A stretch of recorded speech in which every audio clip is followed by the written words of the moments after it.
Welcome to Hellcare. I'm Shaun Patrick Flynn, and with me today is my guest. Not just a guest, he is a friend, he is a mentor, he's a teacher to me, Mr. Amir Korangy. Amir is an actor and an acting instructor here in LA. Amir, thank you for coming. Thank you for having me, Shaun. It's great. Thank you for that introduction.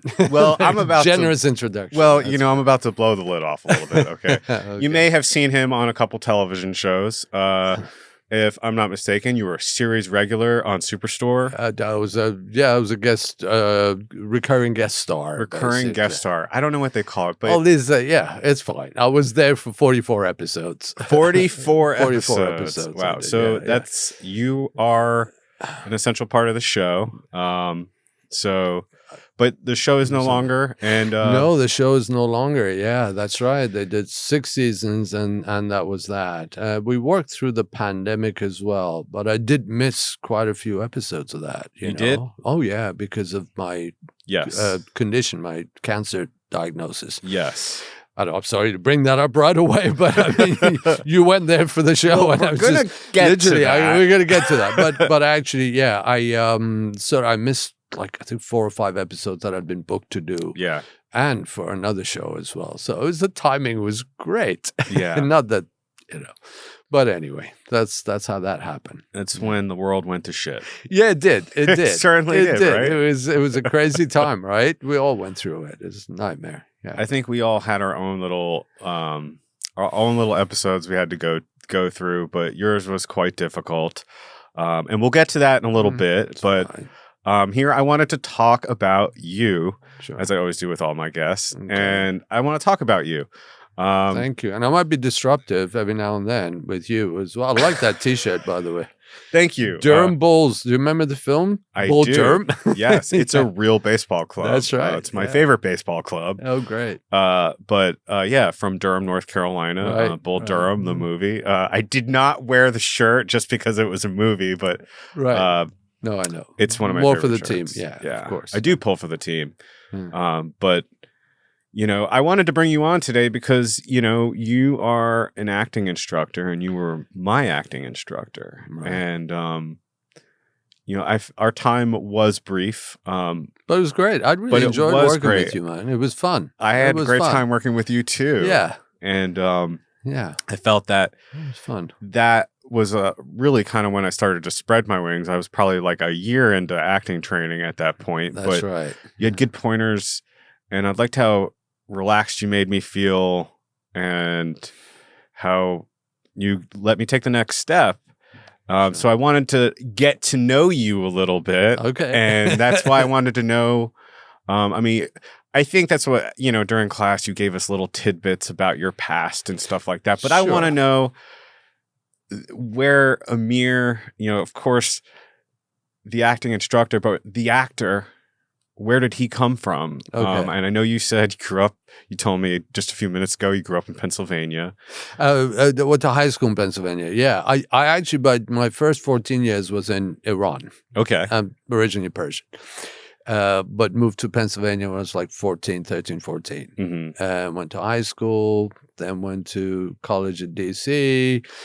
But traditionally, there wasn't anyone who was an actor in my family, like nobody. Mm-hmm. So it was a shock to everybody. It's like, what, this shy kid, and I was very shy, wants to be an actor. What is that all about? Mm-hmm. It's a bit crazy to the family, That didn't sound right. It's like, what's he doing? And so basically I was destined to be a doctor, supposedly. Mm-hmm. So I did 2 years of pre-med at GW. Yeah, which I do not remember anything about any of it because mostly I was reading literature and interested in plays and reading plays and then I started taking some acting classes and I thought, nah, this is it. This is what I really, really want to do. Yeah. And once I started taking acting classes, that was it. I was totally hooked. So I started kind of late. Yeah. Having said that, because I started college quite early, I was like just crossing into 16, 17. Wow. So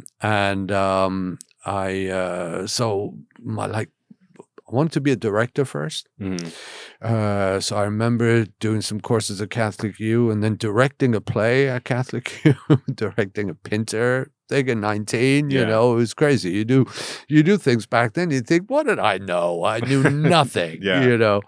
But that was the start of it. It was just, it was directing to begin with. And then bits and pieces of acting work started coming around. And I thought, you know, maybe this is something, this is it. Maybe there's something to this. But I've always been like right from the beginning, acting teacher, director, actor. I kind of consider myself, I know I've done a lot of acting work, but I actually consider myself a teacher, director who acts rather than an actor, because to call yourself an actor, you really need to be pursuing it all the time. Right. And I really haven't been. Yeah. I've been lucky in lots of ways getting work, but I haven't, not as rigorously as a lot of actors do. You're more passionate about the teaching, aren't you? I'm very passionate about teaching and directing. It's not like I'm not passionate about acting. I love it, but I think, and this is just being honest, I think I'm better at teaching and directing than acting. Gotcha. You know what I mean? Yeah. I'm okay as an actor. Yeah. I could do the job, certain jobs. I have a question for you, though. Yeah. How do you know you're okay? No, and I don't mean that in a negative way. Just How do you, okay. You're judging yourself. I'm just, oh yeah, I do that all the time. You're judging yourself. Oh, all the time. I'm okay. I think you're a terrific actor. Oh, bless you. Thank you. That's very sweet. But you know, we always This is a judge motivational everything. class, by the way. It's a motivational class, right? No, but you know, you do that, don't you? Sometimes. I mean, I do that when I direct, to be honest, and I teach as well. I say, oh, should have done that. Should have, you know, all this should have, could have. Yeah. I mean, I've got better at that. I don't punish myself so much. You know, with age, things change. I'm sort of, what you're hearing is a compilation of me at different ages. I'm different now. You know, I'm much more chilled about all of that stuff, the judgment and all of that. But I used to be very judgmental about all of it. Yeah. Yeah, I mean, I am for sure. Yeah. I mean, I don't have a good set. I mean, I'm hard on myself or. Yeah. I mean, I don't know what to think about that. Sometimes I feel like that's okay as long as you don't hurt yourself through the process. It's kind of good to be honest about yourself. Yeah. You know, as long as it's honest, as long as you're not just, you know, playing yourself down or being, I don't know, humble or, you know, or virtue signaling by being humble or anything like that. As long as you're honest with yourself, but you don't punish yourself for it, you just realize, no, that's okay. All right, I'm not great, but that means I've got somewhere to go. I've got something to learn, somewhere to move. I think that keeps me interested. I don't know how people cope, what they feel or they think, oh, I'm great. And, you know, or they don't want to know. But that seems to have become the trend a little bit, where you can't tell anybody, actually, you're not that good, or this is not great, because they get offended. This being offended thing. Yeah. Maybe it's my generation or my age, but I find very difficult to cope with, because I don't think it's good for society. Interesting. I didn't even think we were going to get there. But, we're there. Got there already. Yeah. I don't think it's good because, I mean, what is the problem with knowing that you got further to go or you're not as good at something or somebody else is better? Yeah. Think about it. The reason perhaps that you lie yourself is because you feel that you can't take it. The fact that somebody else is better than you and they don't anybody judge. Judgment is how we've sort of grown and evolved. You stop that, anything goes, everything is equal, egalitarianism is fine, but that's not, there is a difference. It means equality of opportunity and equality of treatment rather than saying everybody's actually equal in everything. We're not, sorry. But that people may get offended about that. Well, we're not. You know, I look the way I do. I go to auditions, I see these silver foxes and I'm like, oh my God, that guy is absolutely amazing. looking. I'm totally straight, but you know what I mean? Shit, but I he's said, that better guy is looking. amazing looking. You know what I mean? Oh, damn it. And Amir, he's that's like talented every guy as for well. me. Yeah, it's just the same here, man. I was like, oh, it was amazing. And he's talented on top of it. He's got great credits. Now, that would crush me if I was going to allow myself to be jealous. I don't feel that because I feel like, oh, that's another human being and I love humanity. So if somebody in humanity is doing well, why should I be jealous? That's great. It's fantastic. I look up to people that can do things that I can't do, or even look better than me, or behave better than me, or sound better than me. Or what? I love that. I don't think there's anything wrong with it. I think it's great. Yeah. I think it's a healthier way of looking at it, personally. I just think people are just, I don't know. It's the internet. Sticking their head under the side. It is the internet. Because it's people creating have a whole.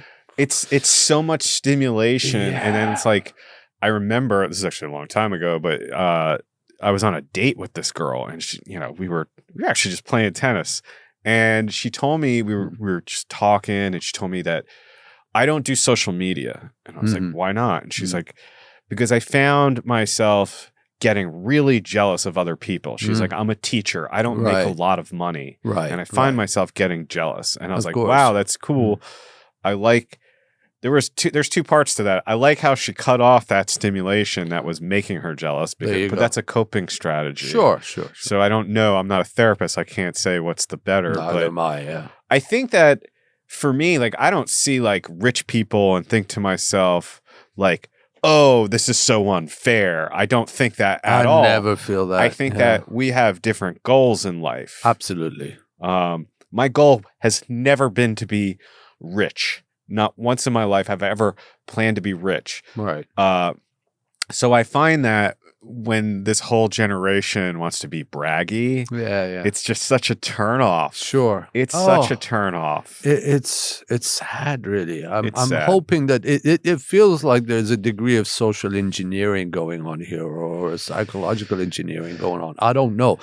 But it is awful. I mean, I see it, and everybody is losing touch with, well, this thing, you brought up the subject of, rich, not wanting to be rich. And then again, it's a definition thing, isn't it? I mean, what is a rich life? I feel like I've had a rich life. I haven't had money. I really haven't. I haven't had that much money. I still don't. Even with the show, trust me. People don't realize that people don't realize. They have no idea. If you're on a show for 44 episodes, that's think, sure you got done paid this, for you got loads of no. You got taxes, you got manager, you got agent, and then you got hospital bills, insurance, blah blah blah. Right? And you think, oh, okay, well, I could have been managing McDonald's and earning more money than this. It's not, unless you're an A-lister or whatever, or at a different level. But that hasn't bothered me, because if I enjoy the work, I feel like I'm having a rich life. I'm enjoying the moment, what I'm doing. I'm enjoying my family. When I spend time with my family, of course, you want to be comfortable and have enough to be able to not be, wanting all the time. That's okay. But the greed factor, the thing and that goes on a lot. Yeah. I think that's when it gets distorted. I think it's a question of balance, don't you think? It's a balance thing. I think you have to, like, for me, I am just always wanting to learn. Right. And so I think that my balance is that when I see something I want, I don't think that, oh, that should be me. Right. I think to myself, how can I get there? Right. How can I get there? That's what Absolutely. I think a long time ago I decided I wanted to be a comedian. I wanted to be an actor, but I knew it was going to be a long game. Yeah. So sure. A lot of people, I mean, I'm a nurse. That's my day job. And people ask me, like, why'd you become a nurse? And I was like, well, because I wanted to do comedy. And I knew that if I became a full-time nurse, I could work 3 days a week, and then I could spend the other 4 doing what I love. Of course. Yeah, of course. Because you do those shifts. I know. I mean, don't stop me with nurses. I love what that job is all about. And because I had direct experience with it for a few years. And I can't say enough about it. of how valuable that is. I mean, it's just unbelievable. But whenever you want, we'll talk about it. But but I think that's great. That's great. So you had like, that's because you did 12-hour shifts for 3 days. Is that right? And then you got like, you got the but rest I also of the had to week go free. back to school to do that. There was a sacrifice there. Sure. Where I was like, sure. I'm going to need to spend the next 4 years going to school. I'm not going to be able to do any comedy. Right. Right. I think there's this, everybody wants everything right now. Right. I mean, I'm guilty of it too. You still doing? Are you still nursing? Are you still doing it? Yeah. You're still doing it? Still doing it. Where do you do travel? Are you, I know I'm staff here in LA. Like you're staff. Yeah. I mean, it's a good job, but I knew I was going to have to make a sacrifice, but it was hard. I remember making that decision. It was hard because I mean, admittedly, back when I was younger, I would see comedians that were taking off, people that were coming up with me when I was in New York, right, getting their own television shows, getting late night spots on the Tonight Show and stuff like that. Right. It was hard. Yeah, it was hard, but I was like, but if I keep working, I'm going to get there. Yeah. Still haven't got there, but... the question is, where is there? You know, where is there? I mean, there is different for each person, don't you think? I think you're there. You want to find you're there, not theirs. Exactly. But you're one. And I think when you start striving and making these moves, I think, okay, I'm going to make this decision to do this. I'm going to make this decision. Everything leads to the next. Yeah. And well, maybe I won't get on the Tonight Show, but maybe something else will happen. I mean, that's kind of what happened is that when I made my comedy special, I never expected it to end up on Amazon. Like, never expected that. That wasn't the end game for me. Right. So something actually a little bit better happened, but it wasn't what I was striving for. Which is fantastic. That's great. But I don't want to talk about me. I mean, I'm here to talk about you. I'm trying to get around. I told you I'm going to be disruptive. Okay. All right. I have to say, though, like I brought you on today because I have all the acting teachers that I've had. I mean, I haven't had, a ton of acting teachers, but I found you to be the most profound because you have been on a journey. Like your journey took you overseas. Right. Is that when you first were? So tell me. Well, yeah. Well, so yeah. So I went to and then I went to drama school, a little bit of acting classes in DC, and then I got married to my acting coach's sister. No, who's British. He became a very good friend, and I was assisting him. And so then I got to meet his family. They're British. They're born and bred Londoners. And when his parents came over to States, I got to meet them. I met the whole family before I met my wife. And then when the sister came over, the younger sister, and we hit it off, and that was it. Then I moved back to London. I moved to London. Yeah. I moved to London. So we went there in 87. And I was there for a good 25, 26 years, teaching, directing, acting, running drama schools. I ran a drama school called Mountview Academy of Theatre Arts, whose president, while I was there, I was running a postgraduate course for a while, and then the whole acting program, which means the BA and a master's degree in acting. The total of those years were about 14 years when I was running those programs. Wow. And during that time, I didn't do any acting because it was like 80 hours a week work. Yeah. But my kids were young. They were I had kids then, two sons, and they were growing up, and I just wanted to get them through to college. And then I thought, then I'll go back to it. This is what I was saying. I'm not, I don't consider myself an actor, but I'm a teacher director who acts is because I don't think an actor would want to give it up for 14, 15 years. Yeah. I did that. And I was lucky when I got back into it at the age of 50 to be able to pick it up again. So when I got to be about 50, my sons by then had moved to States again. They went to college here, and I was like, oh, great. Because university education is so much cheaper in UK, but then they went and they wanted to go to private school, so there was all of that, and we moved over. My wife and I moved over, And that was 2011 when I moved over. Yeah. Gotcha. That was it. And I got work at the American Academy, and I ran another school for a couple of years. I was the president of a drama school for a couple of years, which I didn't want to do, but I fell into it, and I never want to do that job again. Any jobs like that, even the one I did in UK. At the time, it was fine. I just couldn't cope with it now. It just takes too much out of you, you know, if you want to do it right, if you want to do it properly. Yeah. And the one thing I've got to say without false modesty is that I feel like I gave it my best shot. I really went above and beyond. Yeah. Because I know what that's like, how vulnerable that is to want to be an actor, and that desire, that passion that want to be. And usually it's very sensitive people. It's usually very, very sensitive people that want to be actors, you know, right? The majority are. Definitely. The majority are. That's why we kind of consider it like a tribe, you know. You meet actors. Think about it. As we've talked about it. You feel the way I do? Yeah, right. And the reality is that a lot of times, right, you don't know people, and very quickly you got to be super intimate and bare your souls, and then off you go again to another job. But you have to have that trust and that recognition in the other person. So these are people that are open, ready to open their heart, and it's almost like the society is too harsh for them sometimes, so they have to interpret it. You know, through a character in order to resolve it, in order to work it out.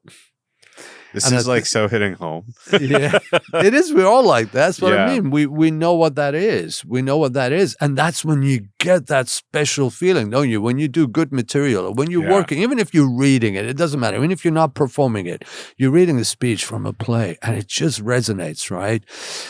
Oh my goodness, isn't that the greatest feeling sometimes? The number of times I just watch something, tears go down or whatever, just because something special, not because the thing was sad or anything, just because it hit home. Yeah. Something hit home. Well, tell me, you're still teaching at the Academy, right? Yeah, I'm still teaching at the Academy. So you teach at the American Academy of Dramatic Arts. That's right. That's right. I direct very projects old there. Institution. It's, I think, 135 years now. Wow. Apparently, yeah. And, you know, between acting, and between teaching at the Academy and, you know, and the other schools you've run, what do you think are the three main characteristics or attributes that a person has to have to be a good actor? Good question. Okay. I got two of them, and I'll think of the third one. The first two, somebody, here's a good top. I don't know whose quote it is. It's not mine. Mm-hmm. Somebody said it, but, you know, anonymous. Yeah. That to be an actor, you really need to have the height of a rhinoceros and the grace of a ballerina at the same time. So those are the two. I still believe that's absolutely true, because you need to be open, vulnerable, you know, ready to perform and all the rest of it while you're going through very, very, very difficult, you know, moments, difficult time, difficult, just the whole struggle.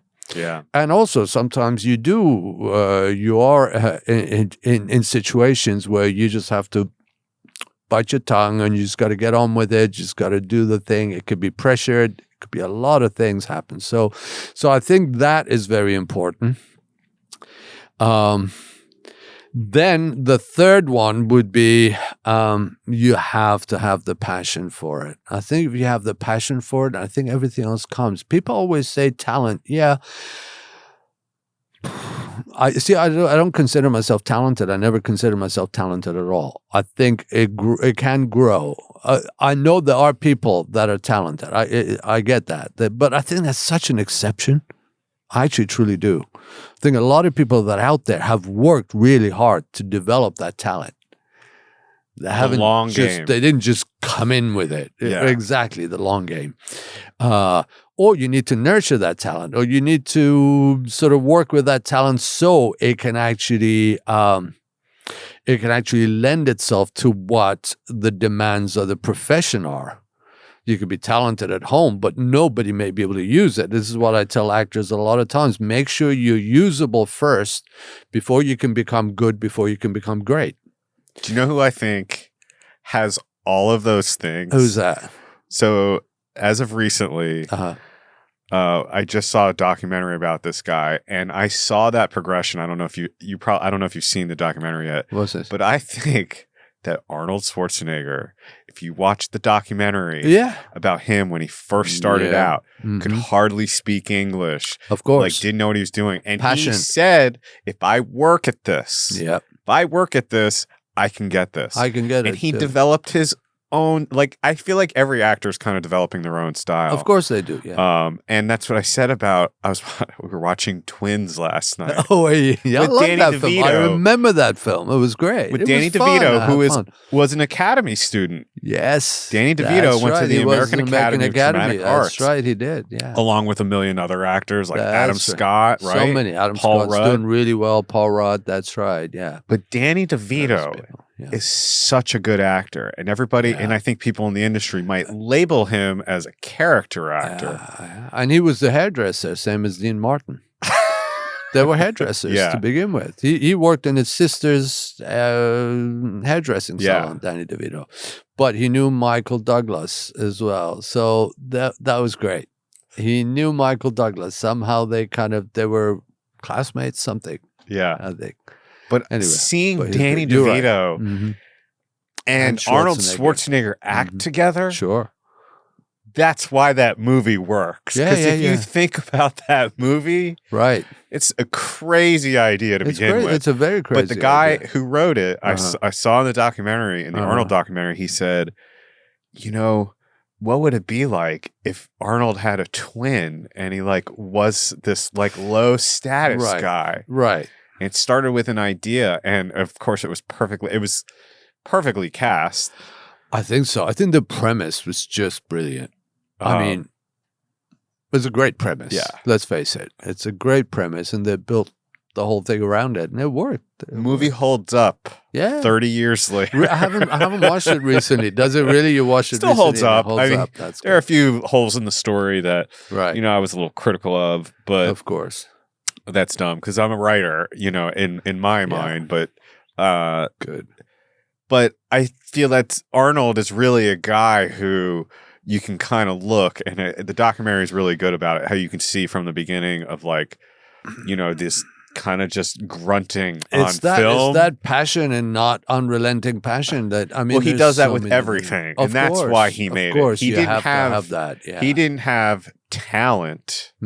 He had drive. He had a lot of drive. Absolutely. I guess for him, maybe I would call it talent. I don't know. Yeah. But you can call that drive talent. I don't know. I mean, talent is such a strange word. Anyway. Yeah. I don't like the word talent. But, this is why I've got problems with it, because it separates people, and it's like, oh, well, you got talent. That means that's already predetermines where you're going to go, which is not true. Yeah. Because I know a lot of talented people, talented actors that are not working. Like super talented, if you want to call it talent. But basically, I'm talking about ability. There are a lot of actors that have great ability as an actor, but they're not working. No, I bet you're the kind of man you don't like to play favorites. But do you is there someone that that you'd be like, you can say right here on this podcast, this guy should be working, or this woman should be working, and is not? Maybe someone you taught. I haven't. You can totally say my name right now. That's what you were driving. See, the penny didn't drop. This is how slow I am. You see what I mean? Yeah. I should have picked up on that. Yeah. I didn't. I'm sorry. No, but I mean, but do you see that at the academy? No. You don't see a student and be like, have you ever gotten it right? Been like, or maybe someone you taught at overseas in the past? Yes, there is Eddie Marson. Apparently I was his first acting teacher. If you've seen Liv Schreiber's series, the one, do you know the TV series Liv Schreiber was in it? He was the lead in it. The boxer, the brother was a boxer. He was, I forget.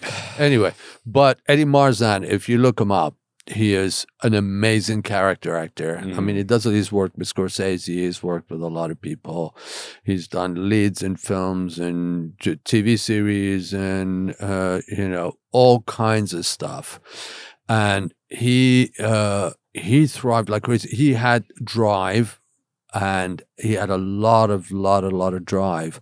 And I think I'm going back to maybe 38 years ago when I was his teacher.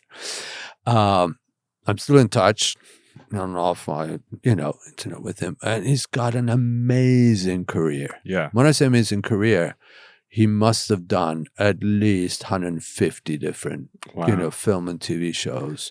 And he's done the National Theatre in UK. He's an actor's actor. Actors know him in the industry, and he's constantly working.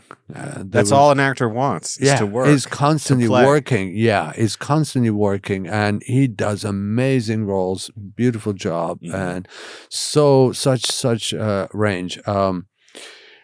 Josh Dallas, who was in Manifest, the lead in Manifest. You remember Josh? I know someone that was in Manifest. Josh Dallas is one of the leads in Manifest. I know who he is. Oh, yeah, the guy from Once Upon a Time. He was an ex-student of mine. Oh, I bet he was. Yeah, he was years ago. And that was in UK. Oh, wow. Is he British? No, he's American. He's American. Yeah, but he got a scholarship to come to Mountview. Yeah, that's right. He's from Kentucky.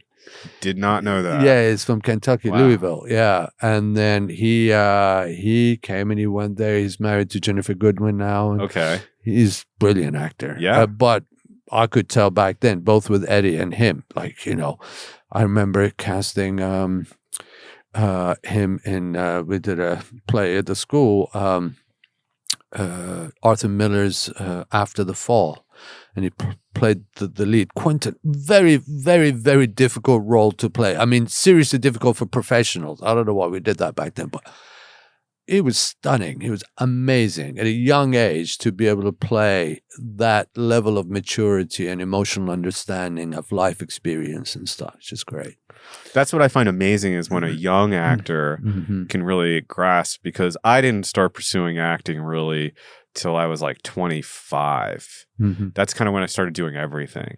Yeah. And I still feel that in the years since, like, I still feel like I have more life experience to feel and to, just live, to be able to be a good actor. Yeah. You have to, you don't have to live through the exact experience that a character but you have to have lived. Yeah. Oh, yes. You have to have lived. You couldn't have sat in a bedroom or sat like this your whole life, because that's right. That's not acting. That's not living. It really isn't. It really isn't. I remember the show now that Eddie was in. Yeah. Ray Donovan. Okay, yes. He was the boxer. Okay. Brother. Okay. Not a show I watched, but I do remember it's a highly praised show, isn't it? It was apparently just, a lot of people watched it. A lot of people liked it. Anyway, but you're right. You're right. Proud? That's what it is. It's I'm proud of all of them. I see a lot of them. Only those two I'm mentioning, but there's so many that I see all the time or on TV. I had a lot of students at Royal Shakespeare Company that are working now. A lot of them at Royal Shakespeare Company, at the National Theatre in UK. All of those are the big places over there. So it's been that's very satisfying. That's very, very rewarding, because that is a rewarding part. I went to the Globe while I was in London. Did you? I did. Yeah, I saw a show in there. Yeah. Which one did you see? Are unbelievably uncomfortable there. Oh yeah, but that's the experience. And in fact, I like to stand in the, you stood? Yeah, I've sat there as well, but I actually prefer standing. It's the real experience. For 2-3 hours, I've done that in the rain. Oh, wow. Because it's just a whole different thing. It can be great. Did you remember what the show was that you saw? You don't remember it. It's okay. I don't even remember. Not off the top of my head. Well, I used to, when the Globe was set up, Sam Wanamaker started it, the whole process. He was an American actor, as you know, that he was then House on American Activities, stopped his career here. He went to England, His daughter is pretty much Zoe Wanamaker, is a British actress, and so that's how it happened. So he's really well known over there. He was a leading leading man in films in US in the 30s and 40s. And then House on American Activity afterwards, it almost like he was wiped off the face of the earth. Nobody heard about him afterwards. Wow. Nobody heard about him. He came back years ago and did some films and stuff, but by then he was a much older man. Yeah. That happened to a lot of people. But anyway, the Globe, I used to stop me because I go on these little tangents. It's fine, because I do too. Just suddenly go down another road. I don't know where I end up. But what happened, I used to every year in the early stages of it, take my students down there on that stage, and we would work. Shakespeare scenes in that space. It was a great experience for them, and that started to disappear. I knew the head of education there, and so we'd go and do that every year. And once a year also, we would go down, all the drama schools would go down, and you would pick your top students that were great at doing Shakespeare, basically, and every drama school would present a Shakespeare scene. So it was a competition type of thing. There was a festival called the Wanamaker Festival. And that was a very, very interesting setup, packed and beautiful. Yeah. It's incredible. It's like a must-see if you ever go to London. Oh, yeah. You just have to go. Yeah. That's right. I mean, I don't, even if you're not an actor, you just and know who Shakespeare is. Yeah, like, you should just go right. And you check it must out. go to the Anchor, the pub afterwards. Yeah. Didn't know that. I didn't know that. Yeah, we no. didn't do that. Yeah, but right. next time. Yeah. We'll go back. Yeah. I love London. I would live there in a heartbeat. Yeah. Well, yeah, they're going through a difficult time right now as well. Yeah. With everything. They're going through a difficult time with the economy and everything that's going on. Politics, economy, the whole thing, and even the theater business is having a rough time over there. And but there is a lot of theater. There is a hell of a lot of theater. Yeah. Well, I don't want to bring up the next part. I just want to do it because we are getting a little ahead on our time here. But yeah, okay. So another reason why I want to talk to you today was because in 2020. You were diagnosed with cancer. I was. It was. That's right. It was 29. It was December 13th, 2019 is when it happened, actually. Okay. December 13th. It was just before Christmas. Wow. I know. It was very, very tough. It was just really rough. I was actually on set the night before my diagnosis. Wow. I was on set, and what had happened, there was a blockage that happened because of the growth. I'm not going to get into the gross detail, but and it was a night shoot. It was a night shoot. It was a night shoot, and I was in a cowboy costume on the same set that they did Once Upon a Time in Hollywood. Oh, no way. Exactly where there was the bar pub where Pacino was in, and that where they met, something like that. It was so this was turned into, it was like a Western, Western pub. Oh, and the Western, there was something, but that was the location. That was exactly the same place. And anyway, so we were shooting the scene, and it went on till late, like 11, something like that at night. And I started to feel, I'd been feeling awful for months, and I just kept thinking, oh, maybe it's Crohn's, maybe it's this, that. I was terrible at going to the doctor. I hadn't taken a single even aspirin for 14 years. Do you have Crohn's? No. But I hadn't even taken an aspirin for 14 years, like no medication for 14 years. I was like, doctors, I don't need, you know what I mean? Yeah. So maybe there was some neglect going on. I don't know. But the point was that for quite a few months, I was like, this is not good. Maybe I changed my diet. I do this, I do that, right? Didn't work, obviously. And so some blockage had happened in the colon situation. I was in extreme pain, and I'm supposed to be funny. When I say extreme pain, I mean it literally was somebody has stabbed me in the stomach and just twisting it slowly. And I was like, I can't. We're still shooting. I've got to be here. I've got to, they can't read this. I was finding it even difficult to walk and move. And I had to walk into the bar and do the scene and all the rest of it, which it happened. But I remember America looking at me, are you okay? You don't seem well. Afterwards, like in America between the Ferrara? shots. Yeah. She said, you don't seem well. I'm going to get the medic to take a look. The medic came and looked at me and she said, I can't detect anything, but obviously he's in pain and he needs to sort of do something about it. I think you should really go to the doctor tomorrow or whatever. So I go home and I'm just extremely sick all night. The next morning they rush me to the hospital.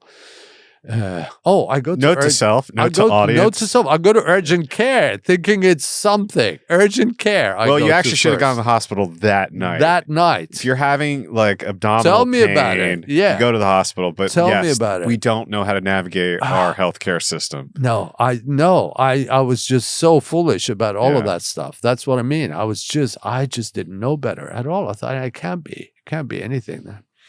It's bad, but maybe it's something. So next day, yes, they had to do a procedure, put a stent in, clear the blockage. So I had a procedure basically, and they put a stent in, clear the blockage, and they said, yes, it's stage 4 cancer. Oh my God. Stage 4 cancer of the colon, and it's metastasized into the liver. So I was, okay, all right, so that's where we are. That's what we're going to deal with. And I remember feeling I have to be strong for the family. I don't want them to get worked up. I got 2 sons and my wife, and they're very caring, and we're very, very close. And so they were there, and, they came, and they were being brave as well. For me, I know, it's that mutual thing. Yeah. Like, we're all freaking out, but like, we're going to be brave. It's going to be brave. We'll get through it. But I was determined to get through it for them. I really think I was determined to get through it for them. Not that I wouldn't have fought it or whatever. And it's a miracle that I'm sitting here with you right now, because I remember soon after they gave me those pamphlets, they give you things of how basically it doesn't We're not going to sit down and talk to you. It doesn't spell it pamphlets. out, but the pamphlet basically means how would you want to be disposed of after this? Wow. And you kind of think, okay, I'm getting this. This means something. I got to. And so 2.5 years later, 2 years, at least 2 years, 2.5 years later, I lost all sense of time. And that was pandemic. Remember, then the pandemic came around, right? So anyway, that happened. They put the stent in, they cleared it up. So they said, okay, we're going to do a course of treatment with radiation and chemo, and which I went through. And then they stopped for a while, and I did some episodes then. I was working during the pandemic with the mask and all of that sort of stuff. I did a few episodes, I was like, well, great. I can at least still do this while I'm going through treatment. Then it hit big time again. Then I couldn't. It really, really big time. And then the radiation, all of that, during that time, at the worst moment, when I actually had lost so much weight, before all of this, I was 186 pounds. I went down to 111. Wow. You can imagine. Yeah. That's insane. I mean, I didn't recognize myself. I did not recognize myself. If I was to look at myself in them, I took a picture because I wanted to see it, keep it for later. And when I look at it, it's not me, it's somebody else. I don't know who it is, And during the worst moment, my mom's in the East Coast, she passed away. Yeah. She didn't know because she was going through her own, she was going through Alzheimer's and Parkinson's and all of that sort of stuff. And it was getting bad. I couldn't go and visit because I was going through all of this stuff. I was basically in hospital. My last operation was 11 hours. Wow. Yeah, 3 surgeons, 11 hours. Was that removal? Just one of the. It was because don't forget they fitted me with a catheter, not catheter, colostomy bag. Ostomy, colostomy. They said that could be permanent. It wasn't. So they reattached. It was yes. They reattached that. So I had that. So you had resection of the large bowel. Yes, I had a whatchamacallit, where they put it under your skin so they can give you injections all the time. A PICC line is a permanent little device that they put in there. Was it here? Where was it? In your arm? It was right in my arm. Inside. It was probably. I don't know if they do ports in the arm. Port. It was a port. They did. Okay, it was a port because it stuck out. Yeah. Gotcha. So I had that. So it was a whole bunch of stuff going on. Really bad. I mean, I went through some horrific stuff at Cedars. They were lovely. I have to say, the nurses were amazing throughout the pandemic, working hard, dealing with the stuff that I thought, I don't know how you guys get through this. I don't know how you all get through this. So, like seeing what I'm going through, but this is going to surprise you, or maybe not. I think it was the greatest thing that happened to me. It was the greatest transformation I've had in my life. I was in the hospital room, was going through an experience. I was awake. And, I remember they put something through my nose because they had to suck, because there was blockage again. They had to, for 24 hours of having tubes down your nose, sucking things out from nose down to the stomach onto a thin container, right? That is the most uncomfortable thing you can imagine. I thought, I don't know if I can survive this. A nasogastric tube. Yes. Yeah, that was coming out. And I was going through all of that. And so your mind becomes very focused, because it becomes focused on something other than physical.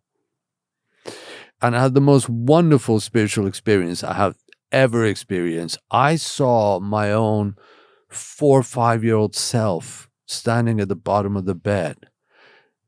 And while I'm awake, I see myself getting up and bending down and looking at myself and recognizing something I hadn't recognized in so many years. And I broke down into tears and I hugged myself. I hugged my own 4-year-old, 5-year-old self. And it was just such a beautiful experience. It was something shed away. Whatever I was holding on to, whatever I was still trying to resolve from that age, probably. And I don't think it was one thing. I think it was a whole lot of identity stuff. Mm-hmm. It was a whole lot of trauma things and whatever. And I'm sure cancer happens because of a trauma. I think diseases and traumas are totally connected. I don't think they're just physical. I really, truly feel like there's other triggers. Anyway, that's my opinion, humble opinion. I'm not a doctor, but that's the way I feel. Yeah, and that was a beautiful experience. That was amazing. And it shifted everything about the way I think of myself, the way I think about my life and the world, and it all changed in a big way. Big way. I'd always been intellectually, this is the funny thing, I never liked the word spiritual, like it's spiritual, because it's, the connotations is so overused and misused quite often by people who should never use it, And so, you know what I'm talking about. Certain words carry with them certain connotations. Yeah. And we're just like, oh, that's what it means. You put it in that kind of box. No, I don't mean that. I mean, I didn't like, but I've always intellectually, for lack of a better phrase, intellectually spiritual, but I had experiences, but I never, it was never complete in that sense. There was a sense of closure and completeness, which was great. And I thought, I'm so thankful this happened. Yeah. Isn't that crazy? I'm thankful this happened. It doesn't sound crazy to me, because when people go through really tough experiences, they grow, and you grew. Yeah. You grew from that. You probably know a ton about the medical field, but you grew in your mindset. It seems like that's, for me, the pandemic. Yeah. There was a point where it was just so bad, and I was like, if I get out of here, I'm going to do things a little bit different. And I think I've been doing them quite a bit different. Good for you. Great. It's funny, but I think we live in a world now, especially what you were saying with like people being offended by everything. And I think that can hold back an artist sometimes. So I decided that I'm I'm going to say what I want to say. That's why I admire your clips. I love them because great. Those are just jokes too. Yeah. They're just jokes. Take it. Relax. Yes. There are people starving on the other side of the planet. Absolutely. Go work on that. Don't, but I know. I realized I was like, I'm not really doing the things I want to do. Mm-hmm. And I feel like it's perfectly okay if you don't want to be an actor or you don't want to be a comedian. You don't want to be in the arts. Mm-hmm. But if you want to be in the arts, be in the arts. Yeah. Go out there. Like I said, there have been so many times in my life where I sold myself out. When I was in high school, I played sports. I was a lacrosse dude. Oh, right. I played lacrosse. All right. Nice. But I always wanted to be an actor. Right. I always wanted to there was an improv troupe. I always wanted to do that. And I thought to myself, I'm not that kind of person. Right. I can't do that. Right. I can't. And that probably stems from something in childhood, but I realized that you just got to go for it. And you just got to do what you love. And even if I am not going to, you don't have to be if you're going to play basketball, you don't have to be Michael Jordan. No. You don't have to be Michael Jordan. You could just go down to the street and play every day if you want to, if you love it that much. That's right. And that's what I think for a long time I was like, I'm waiting for someone to cast me in this or that. No. I'm waiting for someone to put me on late night television. I'm waiting for Comedy Central. Sure, I'm waiting for Netflix. No, you got to go make it happen. I won't grow. And see what happens. Absolutely. But at the same time, that's why I sort of get what you're saying is that it was the best thing that ever happened to me. The pandemic was the best thing that ever happened to me. Right. Well, Worst that's a great realization. Worse than the best. Yeah, right. And do you feel more relaxed because of it? Do you feel a little bit more content within yourself and think oh, well, I'm doing, because you say you want to be an actor. And I always thought right, look, if you have the passion, you can always, if you enjoy doing it, then it really shouldn't be about what society sets up the measure of success. Because, I don't know how much time we've got, but I can get into that very quickly. Go over. No, it's okay. It's okay. We can go a little over. No, it's okay. But no, keep me up with the time. Anyway, but because the measure of success for an actor is very odd, the way society gauges it. It's not... What is it? Well, you got to sort of if you win Tony, Emmy, Oscar, and all of that, is that making you an actor? Or if you're the biggest box office sort of star, is that being a successful? I don't know. Being the most critically acclaimed, is that being successful? Being the most popular, is that being? I don't know. I don't understand those measures. I don't understand what that is because it's so generic. It's individual. It's an individual basis. And I always believe that if you love it and you pursue it and you have resilience and you're not turned off by rejection and, the Japanese proverb of fall down 8 times, get up 9, then you will definitely find a life in it. Yeah. You may not make a living at it, a good living at it, but you will find life in it. Now, so why do you want to be an actor? Do you want to be an actor because you want to make money? Do you want to be an actor because you want to boost your ego by winning awards? Or I'm not saying awards are just about ego, but if you're pursuing it, it is. Yeah. If you're pursuing doing good work, no, it's not ego. But if you think I'm doing it so I can win an award, this is what I want an award. To me, that's ego. Yeah. Right? Or making a lot of money, well, that's kind of, okay, fine. You want to make a lot of money, fine. Do that. Or if you want, it's fine. But that's not the only reason you want to be an actor, right? You want to be an actor because you enjoy the work, the art of it, the craft of it, doing it, right? Telling a story. Well, nobody's going to stop you doing it. You can have a life in it. And if you have a life in it long enough, and as you said, and if you grow, hey, anything can happen. I mean, they're British. There's a British actor that passed away now, bless her, but she, I won't mention the name, but she at the age of 50, she picked up acting at 50, hadn't done any of it. She was a mother.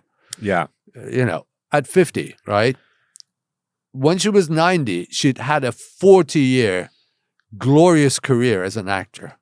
Series, TV, theater, wrote 2 books as well during that time. That's pretty it's successful. Incredible. That to me is successful, right? Somebody else that sort of flash in the pan, and yes, maybe they shine for a while, and that yes, maybe they're success at that moment, but are they successful now? I don't know where they are. I don't know what's happening to them. Did they have longevity? Did they have did they sustain themselves in the career? Did they fall by the wayside? Did they become a drug addict? Whatever, all of those things that happens to a lot of actors. And you hear it all the time. You see it. Yeah.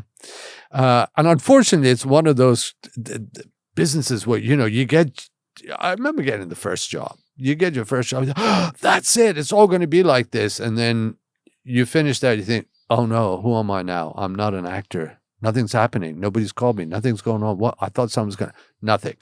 And then you get the next one. All right, I'm back in it. And then nothing. Yeah. It's the Michael Jordan thing. It's, oh, I've seen this person, and they were in this, and then they were in this, and they were in this. And then I was like, well, there's also thousands and thousands of other people who work. Yes. And then they don't work. That's right.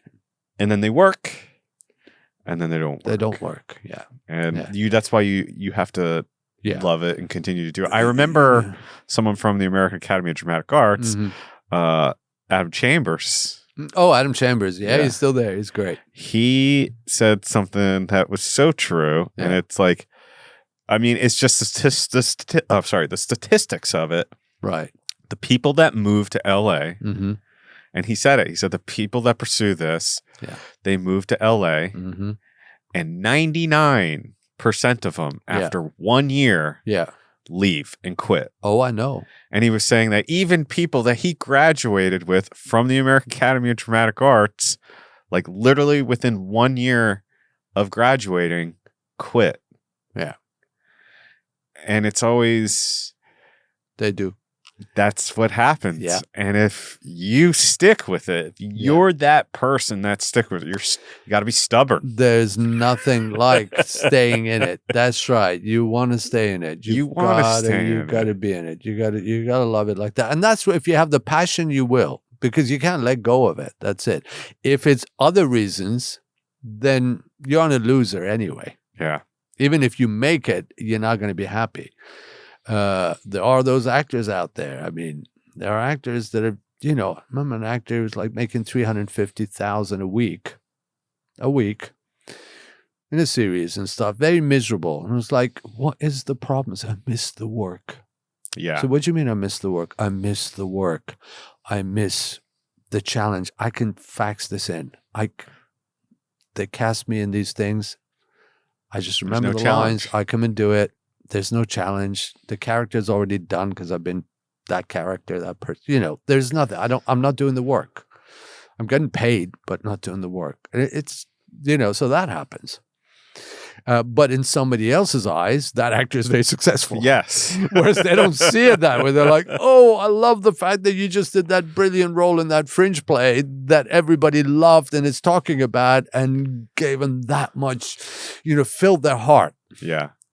There's nothing like walking off stage and someone being like, I really loved what you did. Oh, yeah. I actually did a play in New York once, and this really resounded with me, where I was one of the villains. Right. I was a henchman, essentially. Right. And I'll never forget a woman, what she said to me when I walked off stage, and she said, I really hated you. And great compliment. That was the biggest compliment absolutely I've ever got. Sure. As an actor. Of course, because that means you served the story. I did it right. You served the play. You did it well. Well, that's the funny thing about acting is there's no immediate response, instant gratification that you get with comedy. Yeah. So it was that's why I find it way more intriguing and way more challenging to be an actor. Yeah. Personally, where other people would say, oh, the complete opposite. But for me, I've always found the acting side to be very thrilling and scary. Yeah. And that's why I like it. Yeah, we do. We have that, don't we? We have that. Whatever it is that bug that says, this is going to be scary. You may fall flat on your face, but do it. This is great. I'm just going to do something. I don't even know how I'm going to do this, but let's go for it. Let's do it. And that's exciting. That's exciting. And the thing is that a lot of actors feel that. A lot of them are like that. We always think that people have been around and done it for a long time. They're very comfortable. Not all. Some are. Some are okay, but some still the same flutters are going on, butterflies are still there, even after 30 years, some people. Yeah, so good. But comedy, I have to say, I love doing comedy. Comedy's making a comeback right now. I love doing comedy. I love doing comedic roles. I love that. I enjoy it enormously. I hope to see you in more comedic roles like Superstore too. or Curb Your Enthusiasm. Like you got to work with Larry David. Yeah, that was fun. You know what? This is hysterical because the way they work is brilliant. It's so much fun. I mean, I had so much fun in the audition for that. Yeah. That was I have to say, look, how many years have I been doing this? 4 years. That was the most fun I had in an audition. Do you know how long he auditioned me for? How long was the Curb? 3 sessions. The last 2, but the first he didn't see was taped, and the other 2, I go into the room. We sit in 2 swivel chairs like this, and there's a whole producer panel there with the showrunner and the casting director and the cameraman and stuff. They're filming it, and we're just improvising for like 10, 15 minutes, 20 minutes. And so I went home. I was like, this was so much fun. Didn't hear anything for 2 weeks. Get called back. Another session exactly like that with different premise. Yeah.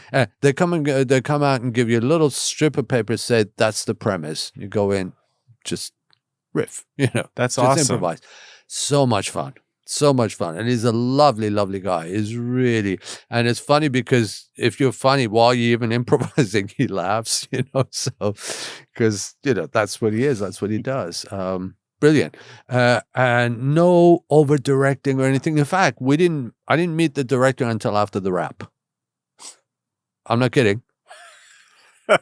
After the wrap. So it's like, go. Good job. High five. Yeah. I'm the director, by the way. He was in the video village, but Larry was on, he was great. Well, it's probably why, I mean, that's what it's about, having fun. Yeah. Especially with comedy. And, I'll never forget, another teacher said to me, he goes, just go up there. Yeah.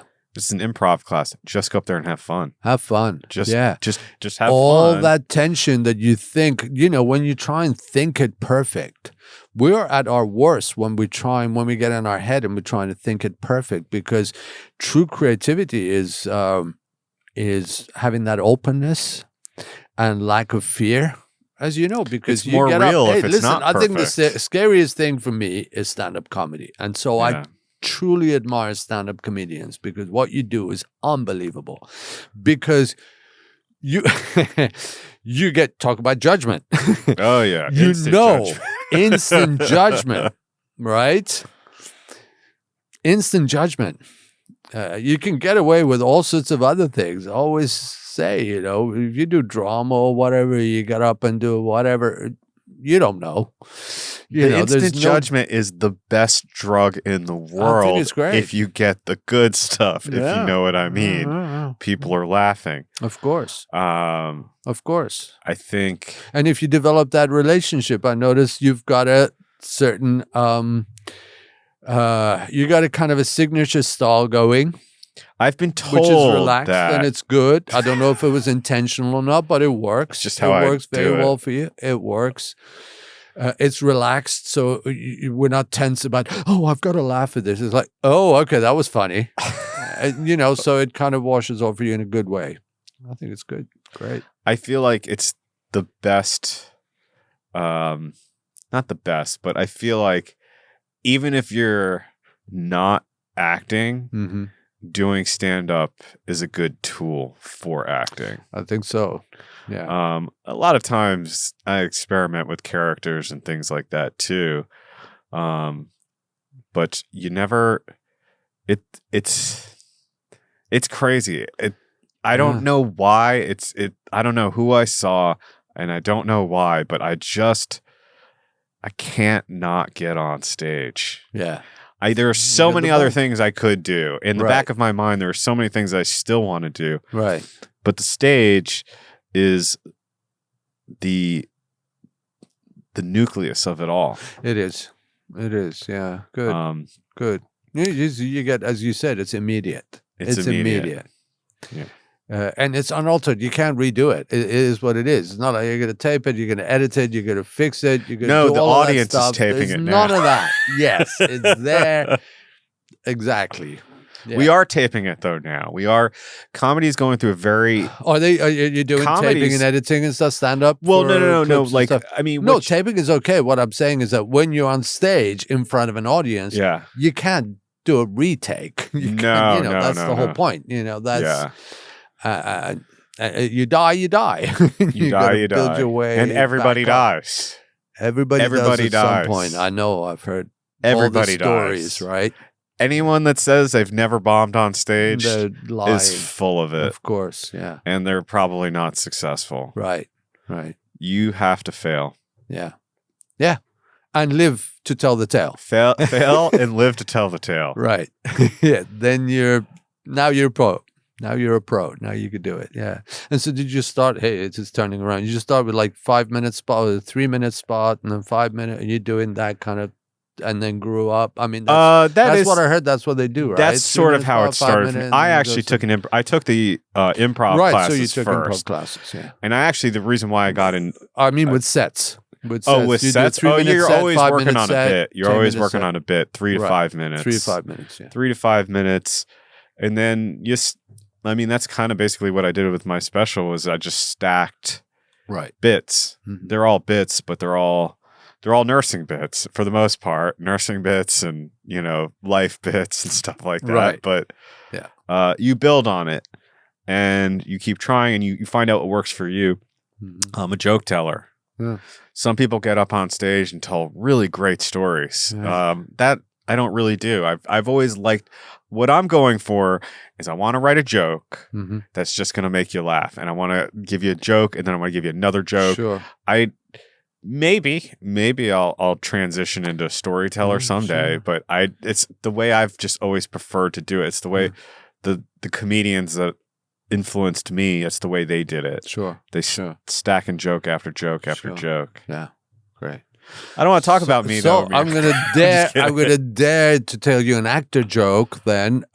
In front of a stand-up comedian. This is my trying to be courageous and brave in front of a stand-up comedian to try and do an actor audience joke. Of one. I've got an audience of one. There you go. How many actors does it take to screw on a light bulb? I don't know how many actors does it take. 160,000. One to go up the ladder to do the job. Yeah.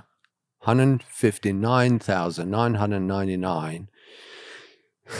That could have been me up there. I like it, man. I like it. That's awesome. Terribly told, but hey, I got to work on it. We need more acting jokes. We do. Anything that require, like, I could, all actors. Oh, it could have been me up there. That could have been me up there. Honestly, no, it's more like that could have been me. That's what I got. That should have been me. There you go. That should have been me. That's the way you got to tell the joke. This is it. That should have been me up there. Yeah. Daniel Day-Lewis is a hack. Yes. Daniel Day-Lewis learned acting at a community college in Parsippany, New Jersey. I went to the American Academy of Dramatic Arts. I'm just kidding. The Academy is not snobby. That's what I like about the Academy. Yeah, no, it's not. No. The Academy is not snobby. No. But I will say this. Mm-hmm. I have found theater people to be among some of the snobbiest people. It does tend to happen, doesn't it? It happens like that. I don't know what that is. It's an insecurity for some of them. It's an insecurity. Yeah, every time I've seen people like that in the theater, absolutely, they love that because they got, I don't know how to put it, but maybe they haven't got anything else going for themselves. You know what I Yeah. mean? Or maybe financially because they got to work something. But yeah, there is ego. Unfortunately, a lot of people, they do exist. I mean, those people exist. You know, in the film and TV industry as well. In comedy as well. Yeah, you know, they're always those people, right? They're always genuine people. They're down to earth, and they don't. And then there are people who say like, "Oh, I'm this and I'm that. I'm better than you. I'm whatever." I'm more successful. I only associate with people at my own level. You do see that. Yeah. You definitely do see that. Oh, I see that. You know, I see that. I have no problem. I usually talk to background artists without a problem. I don't see that demarcation because some are actually actors and they're trying to do that for whatever reason. Some are filmmakers. I've worked with background artists that actually made feature films. Yeah. But they were on the set for whatever reason they were on the set. Got to make money. But they actually made proper feature film, directed and produced feature film that's running on Amazon.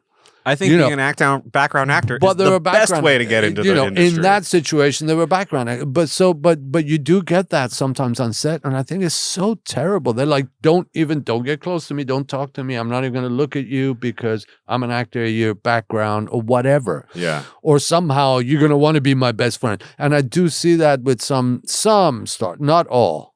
I've had great experience with stars. Yeah. I've had greatest experience I've had with stars, like big stars, Michael Caine and Roger Moore. Yeah. I was in my 20s. I'll go on a film set. I was shitting myself because I was scared. I didn't know what I was doing. I'd done theater. I didn't know what the hell was going on and what I'm supposed to do, and like did a terrible job. But I arrive on set. This was in UK. They both come over.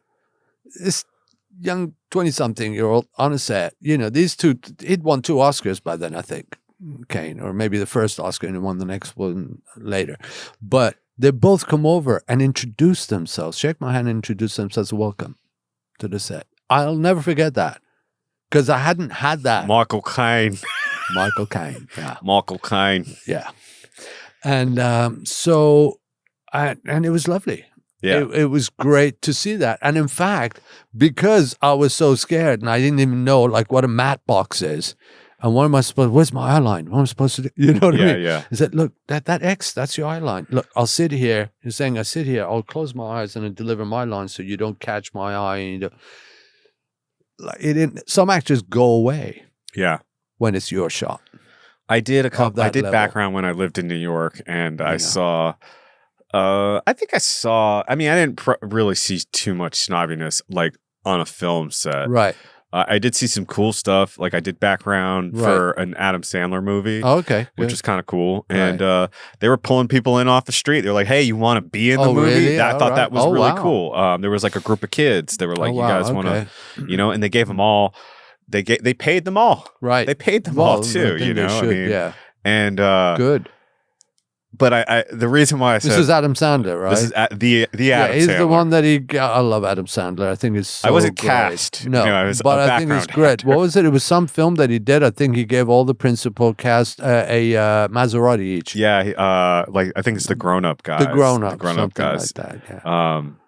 Yeah, I mean, I feel like there are people who are real like that. I bet Adam Sandler's a real guy. Yeah. I mean, and people, a lot of Adam Sandler's brilliant, first of all, for not just, being a good actor or a comedian, but look, every one of his movies is his They're movie. Great. Some are just so genuinely real people. Yeah. Michael Keaton was another one. Yeah. Brilliant guy. So. Former comedian. Yeah. He was great. Michael Keaton, just so down to earth, so,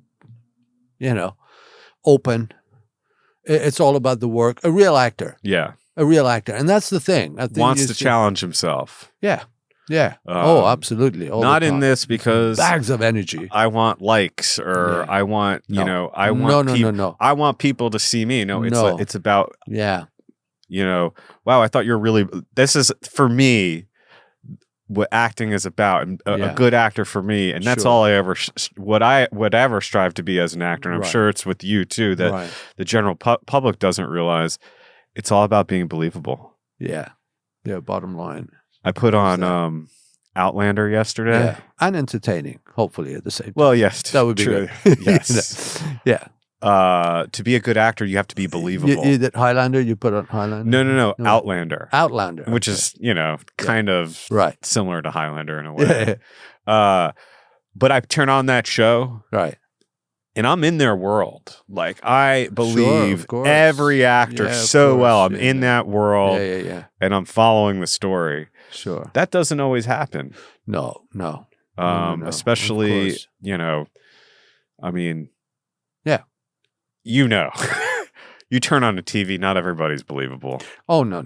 And not everybody's interesting, and you wonder what, and in fact, some people are annoying because there's this thing with believability. It is, and it's unfortunate sometimes people fall into this, particularly a lot of times on film and TV for some reason, fall into this thing of natural behavior is believable, which is fine. Of course, natural behavior, but they do so much natural behavior. It's all about natural behavior after a while, and they lose the plot. Yeah. They're not even pursuing what the character's going for. They're too busy thinking, I'm being so real. Yeah. I'm being so natural. What are people thinking of me right now? I'm like, somebody asked me a question. I'm taking 1 minute to answer it, and I've got all these little ticks that I'm doing, which feels natural, and that's good. And I'm sorry, but I don't, again, maybe I'm old school, but that also annoys me sometimes because some do it well, which means that every little nuance has a psychological connection, to what they're going through. That's fine. Some don't do that. Some just do natural behavior that's not connected.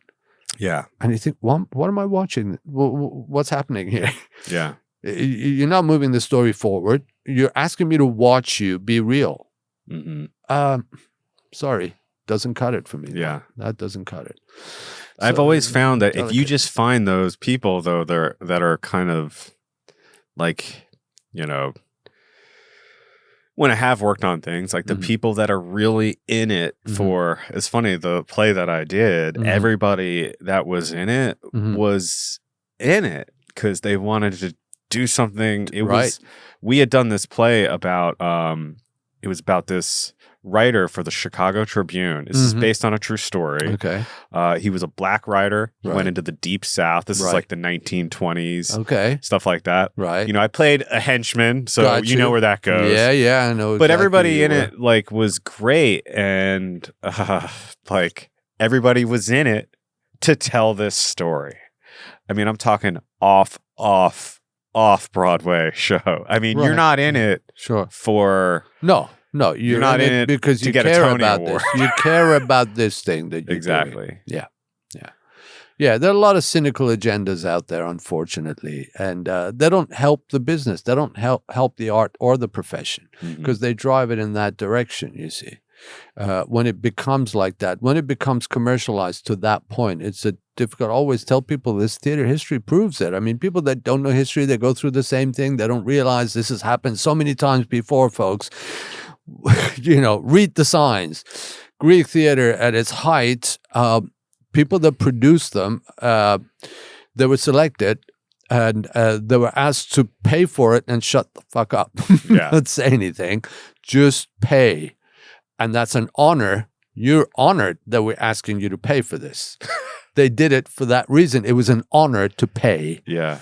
For the, Festival of Dionysus and the plays that went on. Greatest thing that we still build our plays and theater and the structures on those, right? By the time it got to Romans, it was all derivative. Actors didn't get paid. Greek theater, they all got paid. Actors didn't get paid. They were slaves or prostitutes. And it was all about sensationalism.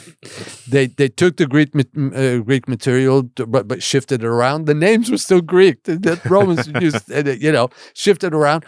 And people go in to see the show, they're like, do I want to see this or do I want to see the Christians being devoured by lions? I think Christians being devoured by lions is more interesting. I'll go and see that.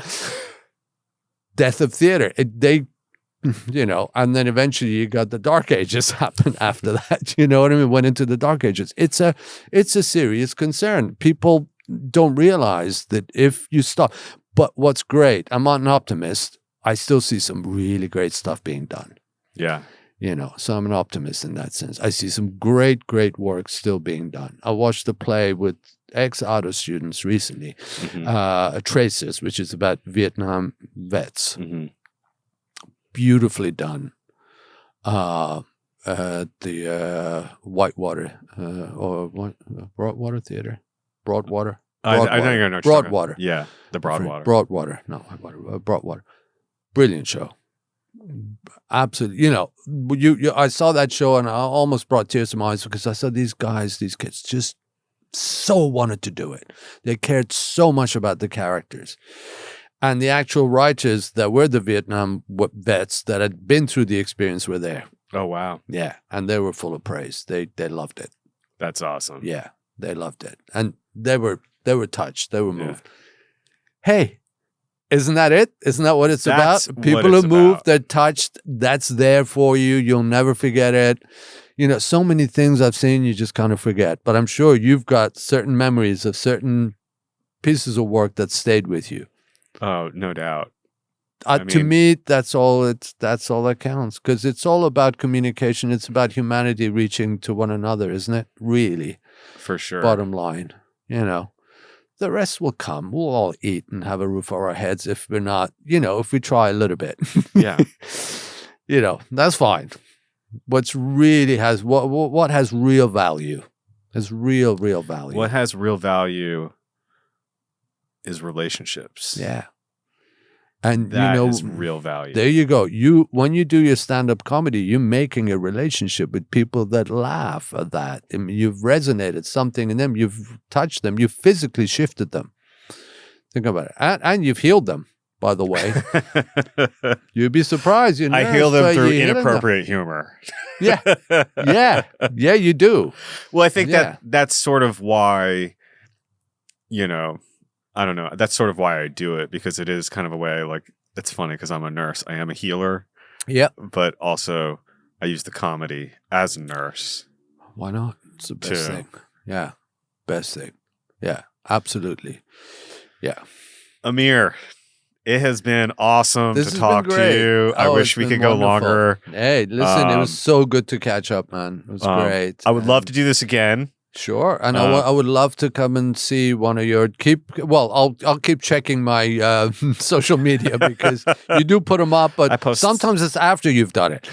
Yeah. I do have some shows coming up, and I'll email you. No pressure. I will always have shows here in LA. Great. So email me. I would love to come. I'll bring my wife. I'll bring my kids. You know, be good.